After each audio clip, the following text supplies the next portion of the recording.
본문은 예수님의 공생애를 시작하는 초기에 있었던 세 가지 사건에 관한 이야기입니다. 첫 번째는 예수님이 요한으로부터 침례를 받으신 거고요. 두 번째는 예수님이 침례를 받고 물 밖으로 나왔을 때에 성령의 임재하심과 하늘에서는 하나님이 내가 너를 사랑한다, 내가 너를 기뻐한다 라는 말씀을 해주신 것. 세 번째는 예수님이 40일 동안 광야에서 시간을 보내시면서 사탄에게 시험을 받으신 내용이 되겠습니다. 오늘은 이렇게 예수님의 공생의 초기에 있었던 이 세 가지 사건을 통해서 신자의 구원받은 신자에게 주어지는 새로운 신분, 그리고 새로운 신분을 받은 신자는 세상을 살면서 만날 수 있는 시험에 어떠한 자세로 대처해야 하는지를 배우도록 하겠습니다. 먼저 예수님이 요단강에서 받으신 침례의 의미를 9절 말씀에서 살펴보도록 하겠습니다. 그때 예수께서 갈릴리 나사렛으로부터 와서 요단강에서 요한에게 침례를 받으시고, 예수님은 갈릴리 나사렛에서 목공소 직원으로 일을 하셨습니다. 목수 일을 하신 것이죠. 대략 그 기간이 20여 년 정도입니다. 상당히 긴 기간 동안 예수님이 목수 일을 하신 것입니다. 그리고 30세쯤 되었을 때 사표를 내셨어요. 그리고 요단강으로 오셔서 요한에게 침례를 받으시게 됩니다. 예수님과 요한의 이 첫 만남, 이 침례를 받는 이 첫 만남에 대해서 요한복음 1장 31절에서 34절은 다음과 같이 증언합니다. 나도 그를 알지 못하였으나, 여기서 나는 침례 요한이 되겠고요, 그는 예수님이 되겠죠. 나도 그를 알지 못하였으나 내가 와서 물로 침례를 베푸는 것은 그를 이스라엘에 나타내려 함이라 하니라. 요한이 또 증언하여 이르되 내가 보매 성령이 비둘기같이 하늘로부터 내려서 그의 위에 머물렀더라. 나도 그를 알지 못하였으나 나를 보내어 물로 침례를 베풀라 하신 그이가, 여기서 그이는 하나님입니다. 하나님이 나에게 말씀하시되 성령이 내려와 누구 위에든지 머무는 것을 보거든 그가 곧 성령으로 침례를 베푸는 이인 줄 알라 하셨기에 내가 보고 그가 하나님의 아들이심을 증언하였노라 하니라.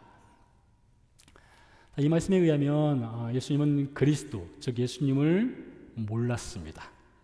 때문에 하나님께서 요한에게 말씀을 해주셨습니다. 성령 하나님은 영이십니다. 스피릿, 사람의 눈으로 볼 수 없죠. 성령 하나님이 비둘기 형상으로 변화되어서 내려오신다는 겁니다.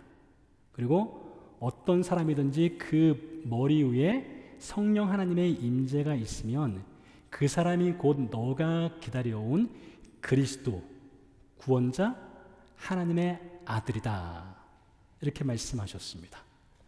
그래서 요한은 자신을 찾아오는 군중들 틈 속에서 성령 하나님의 임재가 있는 분을 찾기 시작했고 드디어 그분을 만나게 된 겁니다. 그래서 요한은 그분을 향해서 하나님의 아들이다, 이렇게 말을 한 것이죠. 하나님의 아들이신 예수님께서 요한에게 걸어 나오셨어요.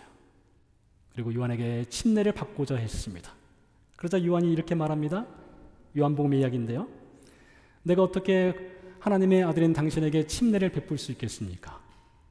이 요단강은 죄인 전용 침례탕입니다.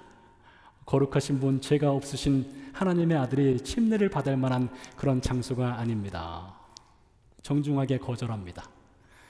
하지만 예수님은 요한에게 침례를 베풀 것을 요청하시죠. 그리고 침례를 받습니다. 이렇게 하여 예수님의 공생애, 퍼블릭 미니스트리의 첫날, 예수님은 침례를 받는 것으로 이 첫날을 시작하십니다. 여기서 우리는 왜 죄와 상관없으신 거룩하신 하나님의 아들 예수께서 죄인들이나 받는 침례를 받으셔야 했는가? 왜 요단강 침례로 공생애를 시작하셨는가? 이것을 생각을 해볼 필요성이 있습니다. 이 자리에는 침례를 받으신 분들도 계시고 또 세례를 받으신 분들도 계실 텐데요. 자, 침례와 세례, 두 가지 의미가 있습니다. 첫 번째 의미는 침례를 받기 위해서 물 안으로 들어간다는 것은 죄인이 죽는 것입니다. 그런 상징적인 의미가 있어요. 두 번째로 침례를 받고 나서 물 밖으로 나온다는 것은 새로운 사람으로 태어난다는 의미가 있습니다. 부활의 의미가 있는 것이죠. 그래서 침례라고 하는 것은 죽음과 부활을 상징한다, 이렇게 말할 수 있습니다. 자, 그렇다면 예수님께서 죄의 죽음과 부활을 상징하는 침례를 왜 받으셨느냐? 이것은 장차 예수께서 십자가에서 죽으실 것과 그리고 다시 살아나실 것을 이 침례를 통해서 확실하게 보여주시는 것입니다. 그러니까 이런 거예요. 예수님은 공생의 첫날부터 예수님의 시선, 예수님의 발걸음은 오직 십자가에만 초점이 가 있는 것입니다. 그 십자가의 외길, 일방통행, 엑시트가 없는 그 길을 향해서 나는 걸어가겠다. 이것을 침례를 통해서 예수님이 보여주시는 것이죠. 나는 반드시 죽을 것이고 그리고 살아날 것이다.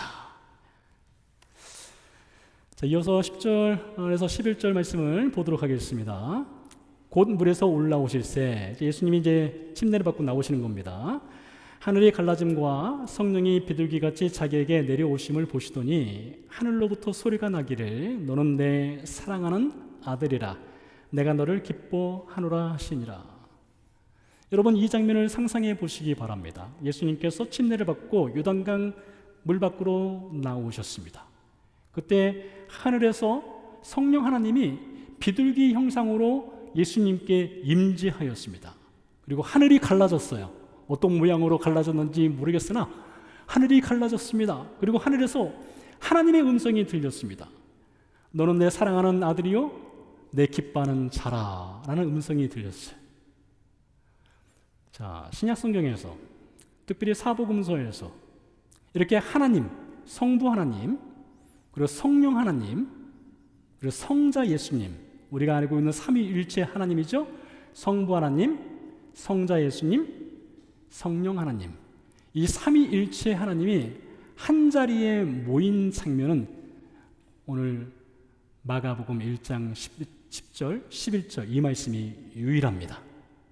뭔가 대단한 일이 벌어지는 것 같아요. 그러니까 대단한 일이 벌어지니까 하나님과 성령 하나님과 예수님이 한 자리에 모인 것이죠. 그리고 하나님이 노래를 부르셨습니다. 예수님을 향해서 너는 내 사랑하는 아들이다. 내가 너를 기뻐한다. 라는 노래를 부르셨습니다. 자, 그렇다면 왜 예수님께서, 왜 하나님께서, 왜 성령님께서 한 자리에 모여서 너는 내가 사랑하는 아들이다. 내가 너를 기뻐한다. 라는 노래를 부르시는 것일까요? 이 질문에 대한 답을 찾기 전에 한 가지 이야기를 들려드리도록 하겠습니다. 1990년 2월 14일 우주 탐사선 보이저 1호가 태양계를 떠났습니다. 그리고 지구로부터 약 64억입니다. 64억 킬로미터 떨어진 곳까지 이동을 했습니다. 그리고 카메라 렌즈를 지구 방향으로 돌려서 지구를 촬영을 했습니다. 보여주시겠습니까? 여러분들이 잘 못 보실 것 같아서 원 안에 있는 점이 지구입니다.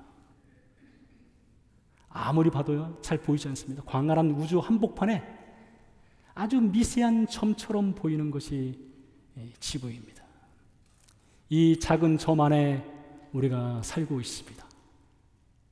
이 사진은요 저명한 천문학자인 칼 세이건이 주도하여서 찍은 것입니다. 세이건은 그의 저서 창백한 푸른 점에서 보이저 1호를 통해서 이 사진을 찍은 이유를 다음과 같이 밝히고 있습니다. 지구는 광활한 우주에 떠 있는 보잘것없는 존재의 불감을 사람들에게 가르쳐주고 싶었다. 광활한 우주에 떠 있는 보잘것없는 작은 존재라는 것을 보여주기 위해서 이 지구를 64억 킬로미터나 떨어져서 찍었다는 것입니다. 그러면서 칼 세곤이 그의 책 창백한 푸른 점에서 이 지구와 지구에 살고 있는 사람들에 대해서 글을 써내려가는데 몇 부분을 간추려서 읽어드리도록 하겠습니다. 이렇게 말을 하고 있습니다. 여기가 우리의 고향이다. 우리의 모든 즐거움, 고통, 사랑, 희망, 인간 역사의 성인과 죄인들이 이 태양빛 속에 부유하는 먼지의 티끌 위에서 살았던 것이다. 우리가 사는 이곳은 암흑 속 외로운 얼룩일 뿐이다. 우리의 작은 세계를 찍은 이 사진보다 우리의 오만함을 쉽게 보여주는 것이 또 존재할까? 칼 세곤의 말대로 우주 비행사와 카메라 렌즈에 담겨 있는 이 지구라고 하는 것은 보잘것없는 점과 같습니다. 먼지의 티끌 같습니다. 외로운 얼룩 같습니다. 그래서 우주 비행사들이 지구 밖을 나가서 광활한 우주에서 지구를 바라보고 나면 그들에게는 공통적으로 경험하는 것이 있답니다. 그것이 오버뷰 이펙트라고 하는 것입니다. 조망 효과라고 하는 것이에요. 땅에 있을 때는 그들이 뭔가 대단한 사람들 같았는데, 뭔가 있어 보였는데, 지구로 떠나서 우주에서 그 작은 점 지구를 바라볼 때, 지구가 별거 아니구나, 보잘것없구나, 그 안에 살고 있는 해변의 모래 알갱이 같은 날아가는 존재가 얼마나 작은 존재인가, 이걸 깨닫는다는 거예요. 그런데 성경에 보니까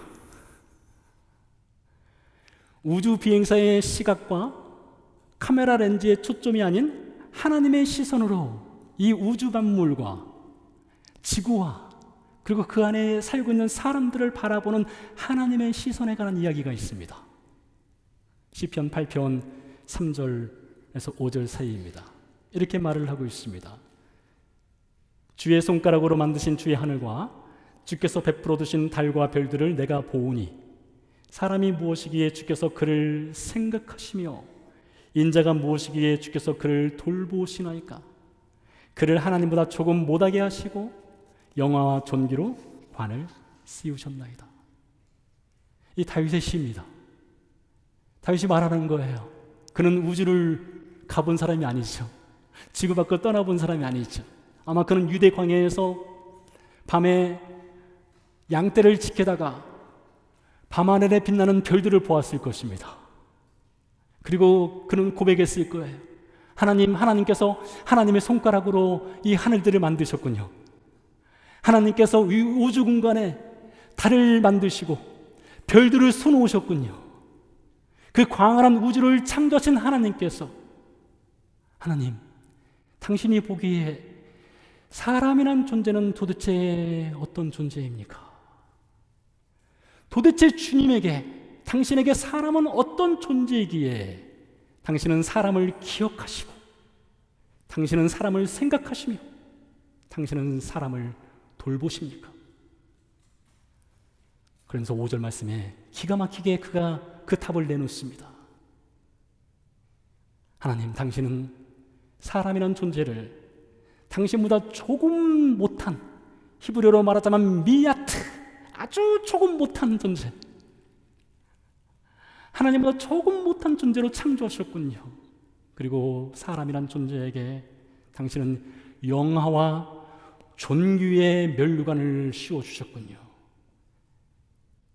여러분, 다윗이 바라본 이 우주와 다윗이 바라본 이 지구와 다윗이 바라본 이 사람이라고 하는 존재, 여러분, 하나님의 시선으로 그것을 보았을 때에 여러분, 한 사람 한 사람은 어떤 존재이냐?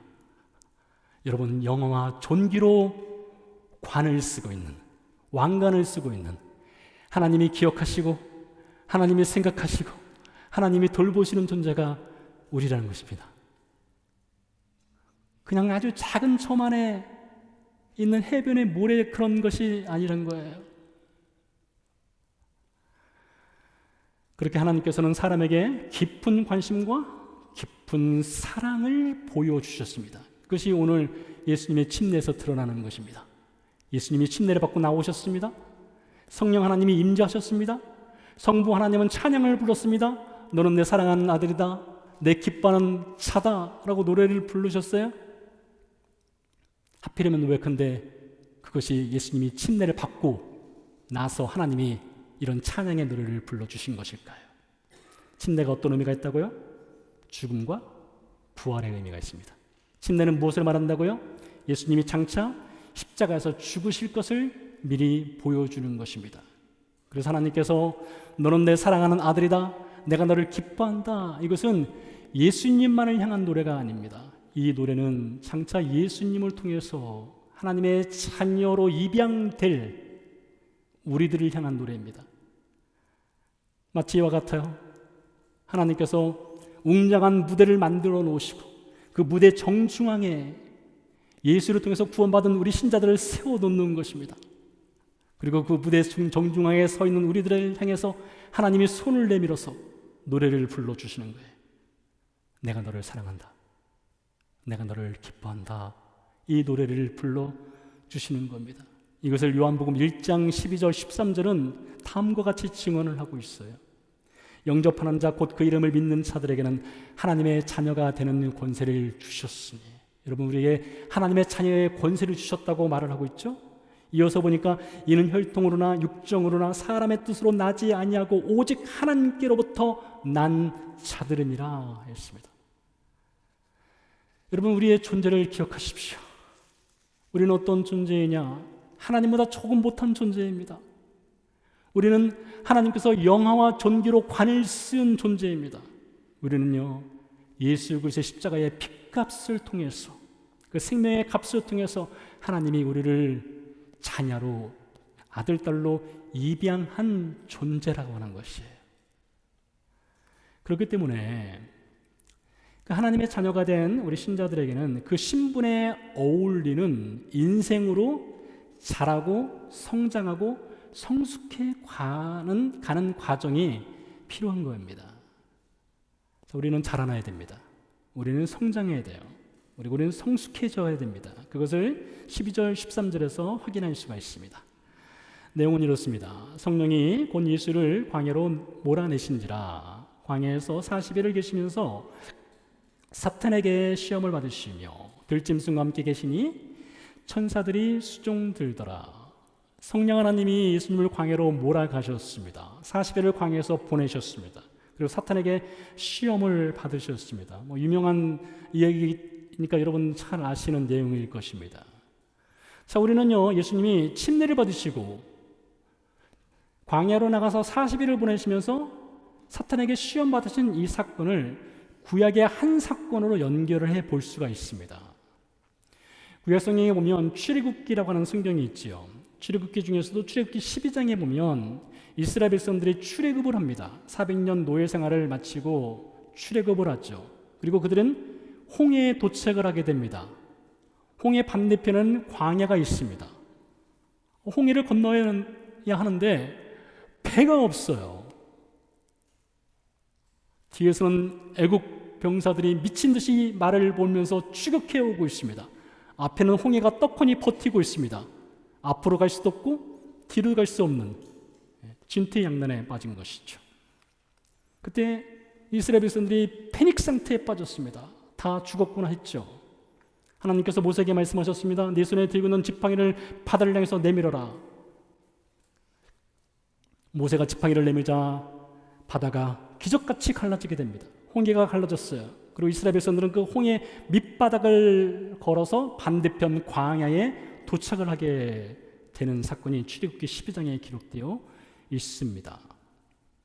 이렇게 이스라엘 백성들이 두 쪽으로 갈라진 홍해를 건넌 사건을 가지고 훗날 바울이 고린도전서라는 성경에서 특별히 10장 1절 2절에서 다음과 같이 이 사건을 해석합니다. 형제들아, 나는 너희가 알지 못하기를 원하지 아니하노니 우리 조상들이 다 구름 아래에 있고 바다 가운데로 지나며 모세에게 속하여 다 구름과 바다에서 침례를 받고. 바울은 과거 이스라엘 백성들이 갈라진 홍해 그 바닥을 지나 반대편 광야에 도착한 이 사건을 침례로 연결시켰습니다. 이미 말씀드렸죠. 침례는 죽음과 부활의 의미가 있다겠죠. 이스라엘 백성들이 애굽을 떠났을 때는 400년 노예 생활을 떠난 겁니다. 그들의 옛 생활을 떠난 거예요. 그래서 홍해를 지나면서 그들의 옛 생활은 홍해 바다에 장사를 지낸 겁니다. 그리고 홍해 반대편 광야로 들어갈 때는 새로운 삶이 그들에게 펼쳐지게 된 거예요. 새로운 신분의 삶이 펼쳐지게 된 것이지요. 그 새로운 인생의 출발 장소가 광야였습니다. 40년간이었죠. 결코 짧지 않은 시간을 보냈습니다. 근데 오늘 예수님께서도 같은 여정을 지나십니다. 나사렛을 떠나서 요단강에 와서 침례를 받으시고, 그리고 예수님도 광야로 들어가서 40일을 보내시게 되는 것이죠. 이스라엘 백성들이 걸었던 광야, 또 예수님께서 40일을 지내셨던 광야, 오늘날 그 광야에 가게 되면 곳곳에 전망대들이 있습니다. 전망대에서 바라보는 광야는요, 푸른 풀 한 폭이 제대로 없습니다. 제대로 서 있는 나무 찾기가 쉽지 않은 곳이 광야입니다. 그런데요, 광야 전망대에 서서 이 광야를 바라보게 되면 왠지 모르게 경이로움이 있어요. 아름다움이 있습니다. 그래서 누가 저에게 이스라엘에서 살면서 제일 아름다운 장소가 어디냐라고 묻는다면 저는 갈릴리 바다도 아니고 사해도 아니고 예루살렘도 아니고 광야입니다 라고 두 번 생각하지 않고 저는 말을 할 것입니다. 그렇게 광야는 아름다운 곳이에요.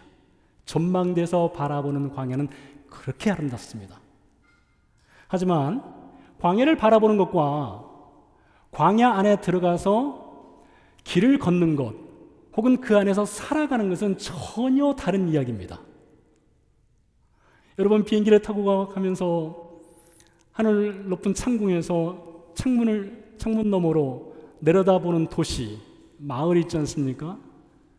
저녁 때가 되면 반짝반짝 빛나는 그 도시의 불빛이 비행기 창문 너머로 보이죠. 아마 대부분 생각하기를 아름답다, 멋있다 이런 생각할 겁니다. 그래서 일부러 창문 쪽에 앉으려 하기도 하죠. 그거 보려고요. 비행기 위에서 바라보는 도시는 아름답겠지만 비행기가 랜딩을 해서 그 도시 안에 들어가서 혹은 마을 안에 들어가서 살아가는 삶은 아름답다 말하기에는 좀 어려울 겁니다. 거기에는 쉽지 않은 삶들이 사실 펼쳐져 있지요. 그러니까 보는 것과 사는 것은 사실 다른 겁니다. 그와 같이 광야 생활 정말 힘들었습니다. 이스라엘 백성들의 40년 광야 생활은 모든 것이 부족했어요. 물이 부족했습니다. 먹을 것이라고는 하늘에서 내려오는 만나 외에는 없었어요. 그 만나가 질렸다고 그들은 아우성을 치죠. 다른 음식 좀 달라 하죠. 젖과 꿀이 흐르는 가나안 땅으로 보내준다 했는데 가나안 땅으로 가는 이정표가 전혀 보이질 않는 겁니다. 그래서 40년 동안 그들은 광야에서 고생하고 방황했습니다. 이 40년 동안 방황하면서 이스라엘 백성은 세 가지 문제에 늘 시달렸어요. 첫 번째 문제는 떡의 문제입니다. 만나 문제, 떡의 문제죠. 먹는 것 때문에 늘 문제가 생겼습니다. 두 번째는요, 하나님의 능력을 시험하는 문제가 있었습니다.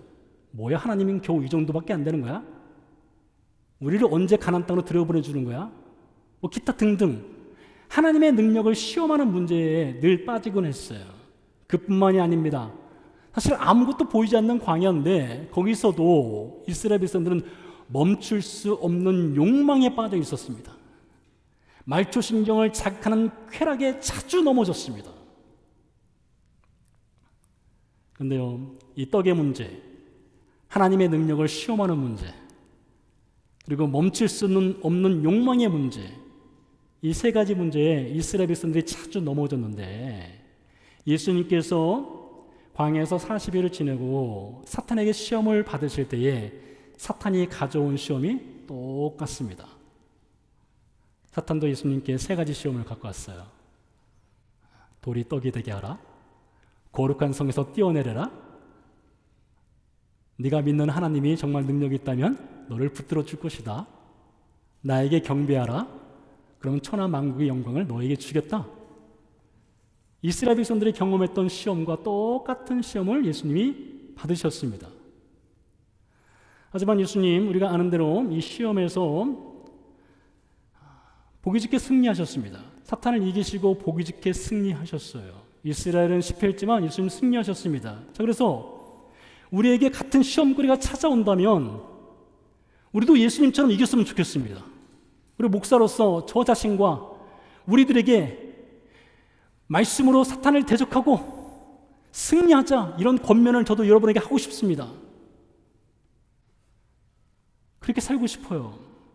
그런데 말입니다, 말씀드린 것처럼 광야의 전망대에서 광야를 바라보는 것과 광야로 들어가서 삶을 살아가는 것은 전혀 다른 문제라고 했죠. 우리도 말씀으로 승리해야 된다는 걸 알고 있습니다. 말씀으로 사탄을 대적해야 된다는 걸 알고 있어요. 그런데 이 안다는 것과 실제 삶에서 부딪히는 현실의 문제 사이에는 항상 크고 작은 간극이 있습니다. 그것 때문에 우리가 참 힘들고 어려워하지요. 이 성경에 등장하는 인물들을 보십시오. 성경에 등장하는 인물들 대다수, 아마 거의 예외 없이 떡의 문제로 인해서, 하나님의 능력을 의심하는 문제로 인해서, 혹은 멈출 수 없는 욕망과 쾌락의 문제로 인해서 자주 넘어졌고요. 가끔 극복했습니다. 성경 인물들이요. 한 예로 베드로를 볼까요? 예수님이 십자가를 지기 전날 너희가 다 나를 버리리라 말씀하셨습니다. 그때 베드로가 말을 하죠.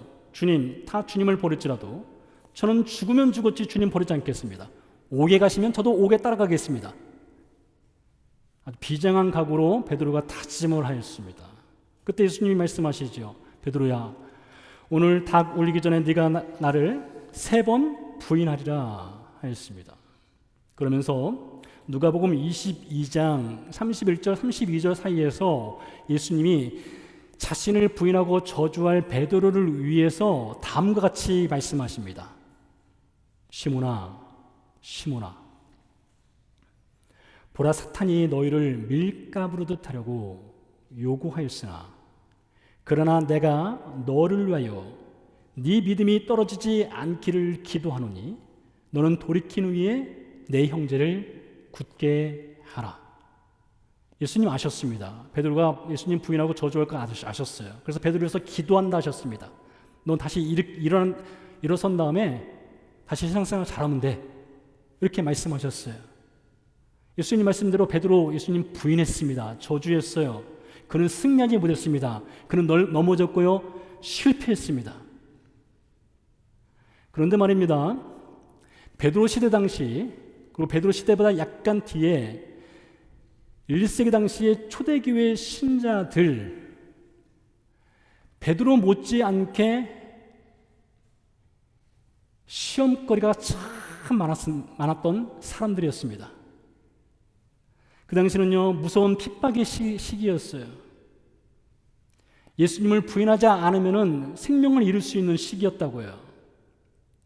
신자들 중에는요, 담대하게 주는 그리스도시요 살아계신 아들입니다, 예수님만이 하나님의 아들이십니다라는 고백을 하고 순교 현장으로 달려가는 신자들도 있었지만, 어떤 신자들은요, 죽음의 공포 앞에서 무릎을 꿇고 예수를 부인하고 예수를 저주하는 신자들도 분명히 있었습니다. 그래서 당시 교회는 이렇게 예수님을 부인하고 저주하는 신자들, 그들을 향해서 당신들은 예수를 부인하고 저주한 배교자이니 당신들은 더 이상 교회에서 같이 신앙생활 할 수 없다 라고 말하면서 그들을 출교시켰을까요? 여러분 어떻게 생각하십니까? 아닙니다. 그들은 비록 예수님을 부인하고 저주했지만 교회는 그들을 내치지 않았습니다. 오히려 교회는 배교자들을 위로했습니다. 격려했어요. 그리고 오히려 그들을 끌어안아 주었습니다. 받아주었어요. 왜요?